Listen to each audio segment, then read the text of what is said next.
Magpalang araw sa inyo mga kapatid. Sa araw pong ito ay amin pong ipapakita sa inyo ang aming project na na-turnover dito sa Wanico Builders. Amin din pong ipapakita sa inyo ang kadalasan nyo pong naririnig na expectation versus reality. Pero bago po tayo magsimula, introhan muna natin.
Dito po sa area na to, dito po nakalagay yung kanilang entertainment. No? Bali, ito yung kanilang TV rack.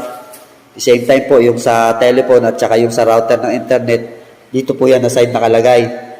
Tapos, nandito po yung kanilang sofa. So, magandang area po ito.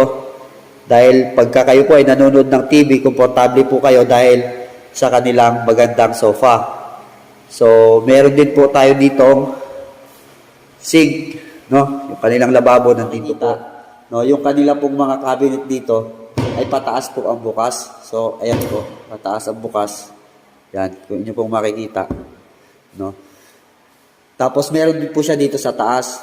No, ito po kung inyo pong titingnan, akala po ninyo design. No, although siya po ay design, pero ito po nabubuksan po 'yan. Ayan oh, nabubuksan. Tapos ito po yung kanilang high ceiling. So, kung inyo pong makikita, meron po siyang chandelier, no? At the same time, may cove light, no? Napakaganda po tingnan ng kanilang high ceiling. Ito po yung kanilang chandelier na isa. So, meron po siyang dalawang chandelier dito sa kanyang living room, no? Tapos, ang kulay po niya sa loob ay puti lang. So, kung inyo pong makikita yung area, no? Ay malinis po siyang tingnan. At the same time, dito po, sa hagdan niya pataas, ay meron din po siyang isa pang chandelier. No? Kung inyo pong makikita, yung ating hagdan po pala na to, ito po ay solid wood. No? Wood planks ang ginamit po dito para sa ating hagdanan. No? Bali, ginamitan po siya ng varnish. No? Ang top coat po niya is polyurethane. Kaya magandang klase po siya ng materials ang ginamit para po dito sa ating hagdan. So, bago po tayo pumunta doon sa master's bedroom, ituturo po namin muna kayo dito sa ground floor kung ano po ang makikita po ninyo sa ground floor. So, dito sa ground floor, meron po siyang exit door. Itong exit door na to, ito po yung nakakonekta doon sa garahe. No? Yan po yung nakakonekta doon sa garahe na just in case na umuulan o di po kaya ay may nanonood dyan ng TV, no? Tapos biglang may darating galing sa labas, para hindi po siya maistorbo, ay pwede po siyang dumaan dito sa exit door.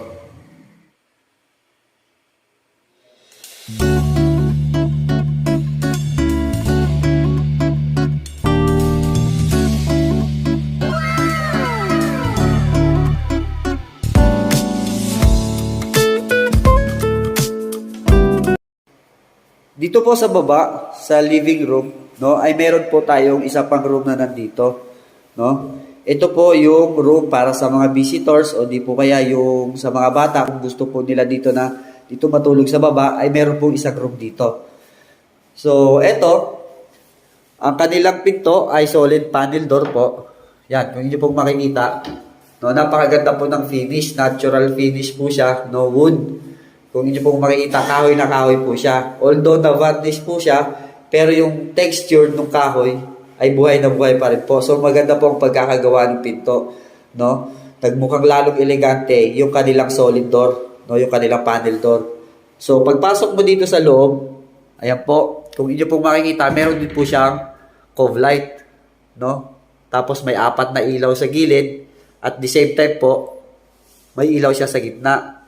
Bali po dito, ito pong area na to, yung bintana ay ginamitan po nila ng Venetian blinds. So, ayan po ang kanyang itsura kapag po walang Venetian blinds. So, kayo po, kung gusto po ni owner na itaas itong Venetian blinds, meron pa po siyang extra na screen protection para po doon sa bintana. Ginamit nga po pala dito na bintana ay ang PVC window, no? So, napakaganda po. Ayan po, kung inyong makikita, no? Gumagana na rin po yung ating aircon. Ito pa po yung ibang mga gamit, no, na hindi pa po na-assemble. Na just in case na lilipat na po si owner, ayan po, a-assemble na lang po yan. So, sa ngayon po, naka-protection po siya ngayon, naka-cover para po hindi na po siya madumihan. So, ito po, yan po yung aircon natin. Yan, gumagana na po yan. Ito naman po yung CR dito sa ating living room. Nasa ground floor po siya. So, kung inyo pong makikita, last na video natin, ito, ay hindi pa po ito na ikakabit yung lavatory. Pero ngayon po, nakakabit na po yung ating lavatory. Kompleto na po tayo dito ng accessories, yung mga fittings po. Nakakabit na po dito sa area ng ating toilet at saka ng ating bathroom. So dito po, kung hindi po makikita, ayan, nakakabit na po yung mga bidet, no? Yung linya ng tubig, at yung napakaganda nating toilet bowl. Dito po sa area natin, meron po tayong shower enclosure. So, ayan. Hindi po makikita. Napakaganda ng shower enclosure. So, ito. Bubuksan po yan. No? So, ito po yung kanilang shower. So, ganun din po. May maliit siyang bintana. No? Makakabawas din po yan ng init kung sakasakali. No? At saka yung amoy, no, makakabawas din po yan, lalabas po yan dyan. No? Meron po siyang natural ventilation. Tapos dito sa area na to, no, nandyan po yung ating water heater.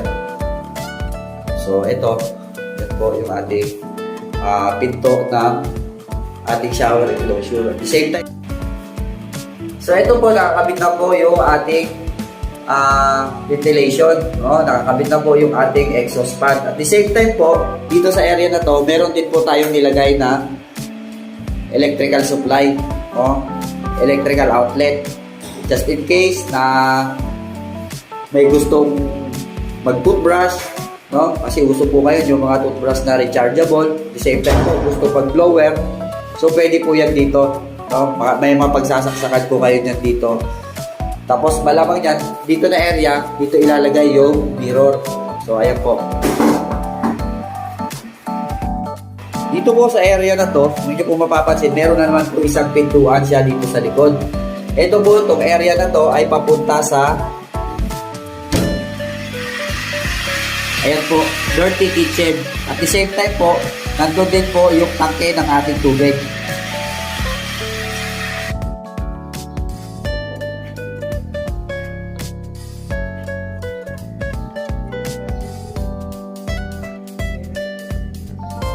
Ngayon, naakit na po tayo sa ating master's area, no? Doon sa master's room, sa second floor, no? Ang kagandahan dito sa area ng master's area, pag siya po ay tumayo sa taas, makikita niya po yung kabuuan ng kanyang living room. So, kapag kayo po ay nakatayo dito sa taas ng hagdanan, malapit po sa pinto ng master's bedroom, no? Tanaw na tanaw nyo po yung inyo pong living room. So, kung makikita nyo po kung sino yung tao nandiyan sa baba, no? Kitang-kita po siya magmula dito sa area. So, si owner, no, ay kitang-kita niya po yung nangyayari dyan sa area na yan sa baba. Pag dito po siya nakapwesto sa kanyang master's bedroom. So, tutuloy na po tayo ngayon dito sa ating master's bedroom. So, ito po ang ating master's bedroom kung inyo pong makikita, no? Maganda din po yung kanyang panel door, no? Maganda ang pagkaka-finish. No, inyo pong makikita yung kanya pong floor, no? Kung inyong makikita, akala po ninyo made of wood, no? Pero ito po ay gawa po siya sa tiles, no? Maganda po yung napili ni owner na kulay ng tiles. So, pagpasok po ninyo dito, yan po yung sinasabi ko sa inyo kaganina na dahil meron po siyang glass dito sa part na to, pag si owner ay nandito, nakatayo sa loob ng kanyang kwarto, kitang-kita niya po yung kanyang living room, no? Kung sakasakaling may mga activity sa baba, kung sakasakaling pong may mga dumarating na bisita sa baba, dito, magmula dito sa kwarto niya, kitang-kita niya po kung ano yung activity na nangyayari dyan sa baba. Kanyang closet. So, kung inyo pong makikita, may idea na po kayo nung nakaraang video. And ang closet po na ito ay made of laminated. No, may design po siya na wood design, pero ito po ay laminated. So, meron po siyang malaking closet dito. No? Yan, kung inyo pong makikita.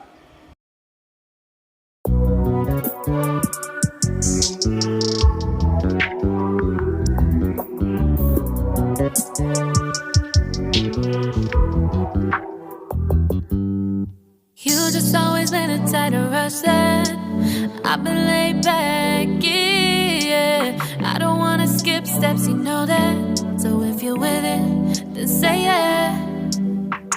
I just need a little bit of patience. You need me, I know that you've been waiting. Dito po sa area na to, no? Ito pong area na to ay hindi naman po talaga totally open. Magiging open lang to unless lang kung bubuksan ni owner yung kortina. Kasi kung inyo pong makikita dyan sa taas, magkakaroon niya ng kortina. So, ayan po. No? Maliwalas yung space niya dito sa taas, yung kanyang view. No? Kasi meron siyang malaking bintana rito. Although, naka-fixed glass siya, pero yung view niya ay buong buo dyan sa area na yan. So, ayan, kung inyo pong makikita. No? Buong buo. Yan. Ganon din po yan dito. Ayan, no? Meron po siyang fog light, may 4 na ilaw, tapos meron siyang center light. Tapos sa area po na to, bubungad na naman po sa inyo ang napakagandang blinds. No? Yan o, napakaganda po niya. Ang kagandahan pa po nito, yung hangin, nakakapasok po siya. No? Kasi po, parang screen type yung kanyang Venetian blinds. No? So, ayan po. Ayan po ang itsura niya pag wala po siyang blinds. So, ito, napakaganda po ng kanyang blinds. Dito po sa area na to, yan, naka-blinds din po siya. Meron po siyang malaking bintana. Makikita po ninyo yung side part ng bahay. No? So, ganun din po dito. Meron na rin po tayong aircon. No? Gumagana na po yung ating aircon.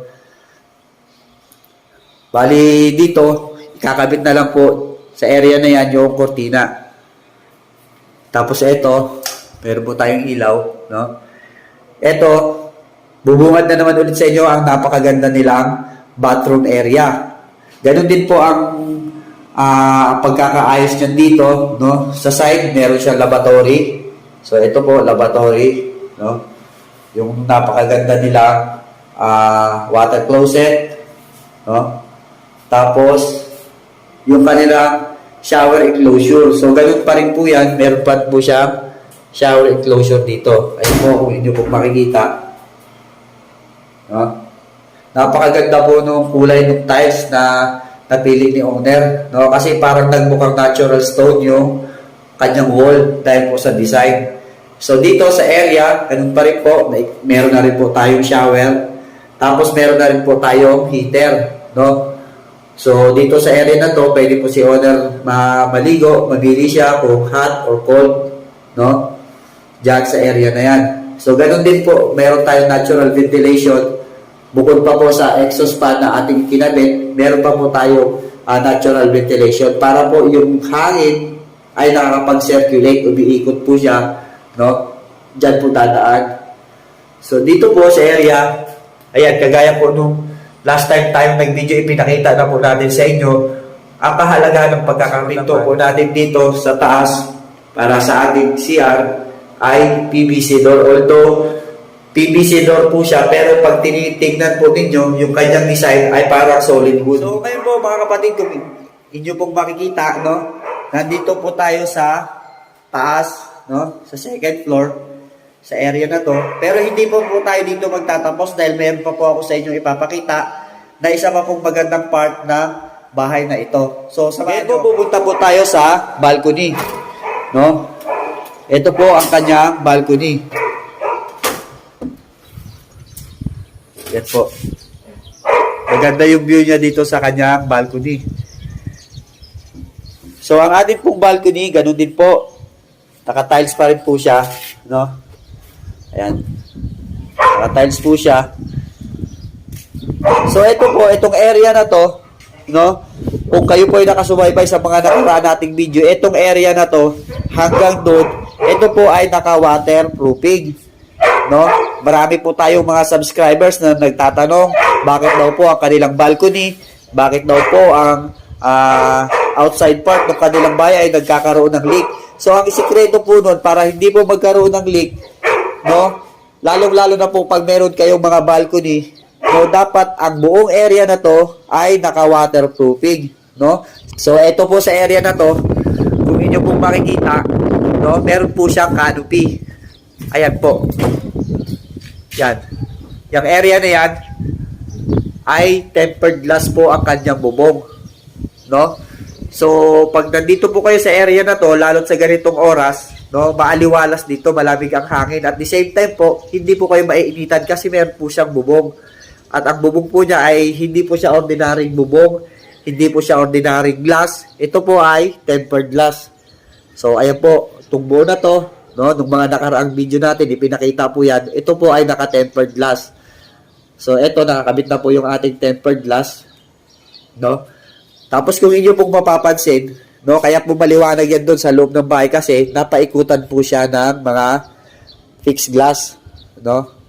Kaya, yung loob ng bahay po ay maliwanag yan dahil napapalibutan po siya ng fixed glass. Maging dito po, no, dito sa baba, kung inyo pong makikita, itong area na to, ay meron din po siyang tempered glass. So, ayan po, lahat po yan ay naka-tempered glass. Yan din po, doon sa mga nakaraan nating video, no, yan na po yung ating decorated stone wall cladding. Yan na po yung kinabit natin nung nakaraang video natin, no, sa ating mga taga-subaybay. So, yan po, paikot po yung decorative stone, no? Kung inyo pong makikita, hanggang dyan, hanggang doon po yan sa likod, no? Yung wall natin sa labas, no? Ayan. Etong wall po natin sa labas na to, no? Yung mga firewall, ito po, ang ginawa po namin dito ay naka-waterproofing din po ito, no? Malaking bagay po na ang area na ito ay naka-waterproofing.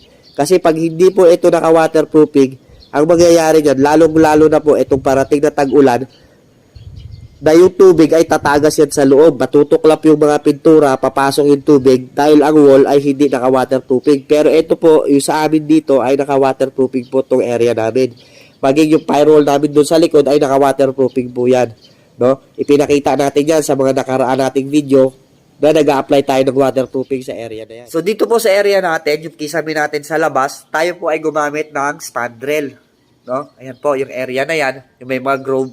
Ang tawag po dyan ay spandrel, no? Kayun po, yan ang pinaka-uso at pinakasikat kayo ng materyales, lalong-lalo na po sa mga kisame sa labas, no? Spandrel ay gawa po yan sa GI sheet. The same time po, yung ating gutter. Kung inyo pong makikita, yan, yung gutter nyo na yan sa taas ay stainless, no? Tapos ang ating bubong, ang gumamit tayo dyan ng rib type na color roof. Yun nga po mga kapatid, siguro nga po ay na-inspire natin kayo sa aming video, no? Naipakita po namin sa inyo ang bunga po ng pinaghirapan ng ating pong isang kapatid na nasa ibang bansa, no? Nakita niya po yung naging resulta po ng kanilang pinapagawang bahay.